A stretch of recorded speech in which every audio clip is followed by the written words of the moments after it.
Shock, I'm thinking about Onyx Storm.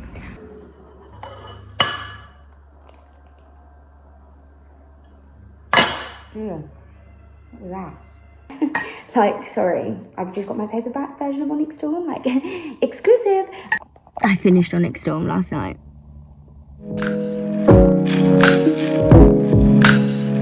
Good morning.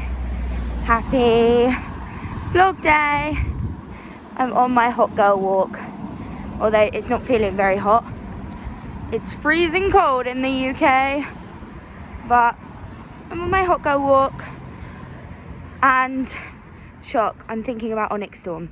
I have not stopped thinking about these characters and this book since I picked up the book, and I don't even really think I'm enjoying it at the minute. But still, the characters is what is keeping me there. But I'll give you guys a full update. But I'm getting some steps in before I work from home. Yeah, so just going around the block, trying to get some fresh air, touch some grass, all that jazz. But that's what I'm doing, and Onyx Storm is what I'm reading. So, welcome to the morning. I have some Onyx Storm thoughts, so I thought that I would chat with you while I make some eggs. Excuse the oat milk. Yes, so I am 100 pages. Oh, God. I am 100 pages in to Onyx Storm by Rebecca Yarros, which is the third book in the Empyrean. Never know whether I'm saying these words right in this book, which I'm going to come on to. The Empyrean series by Rebecca Yarros, which fourth wing is number 1, Iron Flame is number 2, and I have started Onyx Storm. I was not one of the people who was in the 12 o'clock midnight queue for the release of Onyx Storm, because I enjoyed fourth wing. I thought it was really unique and different when I first read it, and I literally read it within like a week. I think there's a Tenerife vlog of me reading it, if you want to go and see that. But I felt with Iron Flame that the pressure maybe of like, when is it going to be released, and the like, you know, the hype of the book kind of felt that it was a little bit rushed, and I could have waited another year or so for that book release to know that it was like the best work she's ever put out following fourth wing. So obviously I saw Onyx Storm in the airport when I went to Amsterdam. Vlogs on the channel if you want to go and watch that. When I went to Amsterdam, I saw Onyx Storm in the airport, and I was like, oh, do you know what? And it was in paperback. Now, I'm a sucker for like a paperback when everyone else is reading hardback. Like, sorry, I've just got my paperback version of Onyx Storm, like, exclusive. So yeah, so I bought it, obviously. And then I thought, oh, let me give this a whirl. I'll read it. I'm taking a Throne of Glass break. And I want to preface this by saying I did watch a load of recap videos. So I thought that I was going to go into Onyx Storm kind of knowing what happened at the end of Iron Flame. But I actually read, as I was reading Iron Flame, didn't know what was happening at the end of Iron Flame, because the fantasy was just a lot at the end of Iron Flame. Yeah, if you read Iron Flame, then you know exactly what I'm talking about. I was like, in the battle scene at the end, I was like, what is happening? So I went into Onyx Storm, and I'm 100 pages in. I am enjoying it. I think I said in the clip when I was on my walk this morning that I'm thinking about it, which is a good sign. I'm thinking about it when I'm not reading it, which for me is a sign of like a positive that I'm enjoying the book. But I will preface and say that I have no idea what is going on. In terms of the fantasy element, feels confused.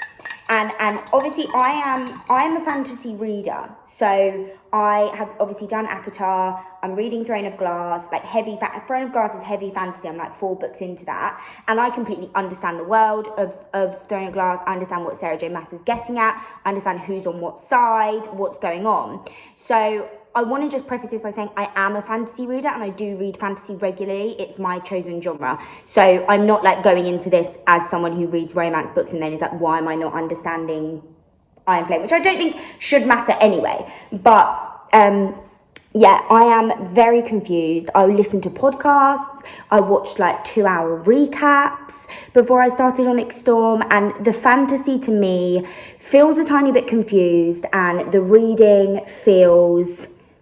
The writing feels rushed again. And this is a spoiler, so like click off if you don't want to see this, but I hate the Xaden storyline. Hate it, hate it, hate it, hate it, hate it, hate it, hate it.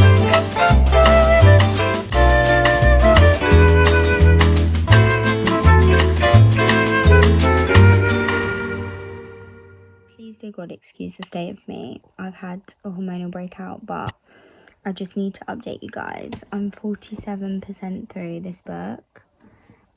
I'm here. I'm literally here. On my iPad/Kindle. This is what I read on. It's huge. It says I'm 47% of the way through. Excuse me, Kindle. iPad. And I'm bored. I'm finding the banter boring. I'm finding it really cringy. I don't really like Xaden and Violet at the minute. Like, yeah, I'm bored. I'm not enjoying it. I don't know how I'm going to get through the next, like, 350 pages.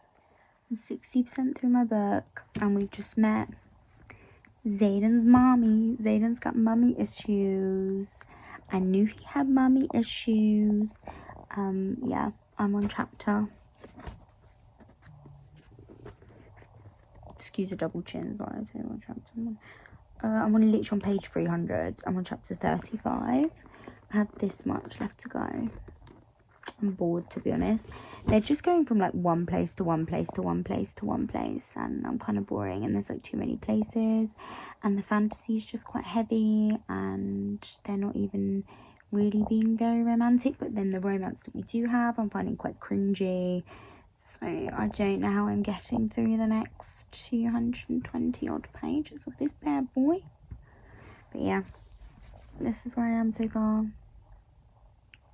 I said I was going to read loads this weekend, but I actually haven't. I've read about 60 pages this whole weekend, which is pathetic. How quick can I read these last 200 pages? Because I kind of just want it to be over. I'm enjoying it, I guess, but I'm not really. If that makes sense.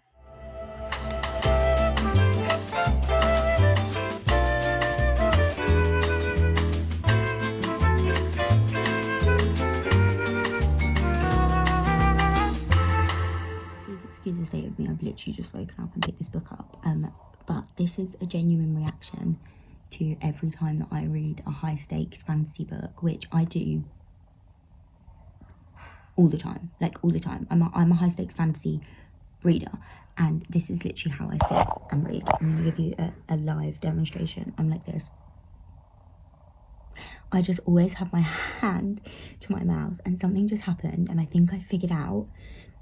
I'm 82, sorry, I haven't even updated you. I'm 82% through this book. I'm reading it on my Kindle because I feel like I'm faster on my Kindle. Excuse me, I've just had a coffee. And I really want to get this finished today, but if not today, then tomorrow. But because Jessa Hastings' new book comes out, and I need to be free and fresh and ready to go. But I'm 82% through. And yet it still says I have 3 hours left of this book, which is wild to me. I have 12 minutes left of this chapter, but I think I've just figured out a plot point, and I realised that I was sat here like this. Like, you know, they're like, oh, read, it's so good for you, like, chills you out. I was like this. That's how I've just been sat looking at my Kindle, like. Yeah, I think I figured out a plot point. I might just make this a spoiler vlog. I think I'll put like a spoiler warning here, but I think Arik is intrinsic because he's just told them to protect a temple. So he hasn't been wielding this whole whatever it is. He hasn't been doing that this whole time, and they're about to go into battle, and like as they go into battle, he like runs towards Violet and is like, protect this place, this temple. And she's like, yeah, thanks for the suggestion, mate, but I'm alright, actually. There's literally wyvern ahead, like I ain't protecting that temple. Like, what do you mean, brother? Is literally, that was her response. That was her response. And then something's just happened with Andana, and Andana was like, princes don't make suggestions, like, we need to protect this temple. So I'm like, what do they know? And like, Violet's second signet has just sort of emerged. Again, spoiler ahead, she's a dream walker, which is a type of intrinsic. So I'm like, is that linked? Is that linked? I don't know. Don't know what Zayden's doing. I literally have no clue what that kid is up to, like, ever in this book. He comes and I think he's going to do one thing and then he does the other. Stress. This book is stress. I'm 90% through. I am, well, I'm not. I'm 87% through, but I'm pretty much 90% through. I'm gonna try, and it says I have, oh my god, look at how I'm reading it on my Kindle, on my iPad. It says I have 2.5 hours left. I'm just gonna sit here and try and just read as much as possible, even though, like, my eyes, I'm so tired, but this book is never ending. And I just have no idea where the plot's going from here. And I heard that people cry on the last few pages, last 10 pages. I saw my friend who'd like, she's not as far ahead as me, but we were talking about it today at brunch. I think I'm getting a bit of a cold, so I'm probably just going to chill for the rest of the afternoon and sit and read. But I really just want to start a new book. But I've got fucking 2.5 hours left, Rebecca. Oh, the storyline is just dragging. Like, I'm not enjoying it. I sound like that girl, that Nikki Graham from Big Brother. But yeah, I'll keep you guys updated once I've hopefully finished. I don't know. I'm scared. Someone's going to die in the last episode. I finished Onyx Storm last night.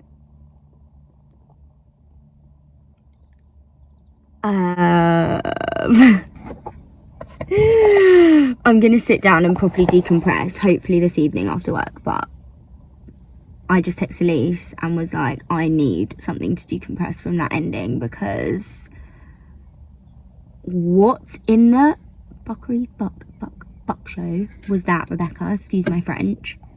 What?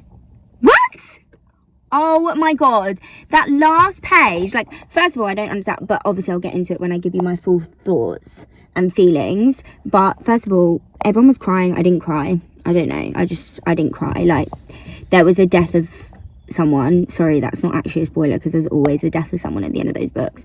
And I wasn't actually that attached to that person, so I was like, why are y'all crying? Morning, squadron, reporting for duty. I think I did tell you guys yesterday that I'd finished, but also, someone said, oh my god, I have so many thoughts. I won't bore you with them. I've made a list of the things that I have to discuss, but someone said this is like Violet's hair, like black at the top and then silver at the bottom, and I did not even realise that. And I have finished. I have some thoughts. I would say my first thought was, this did not hit the way I wanted it to hit.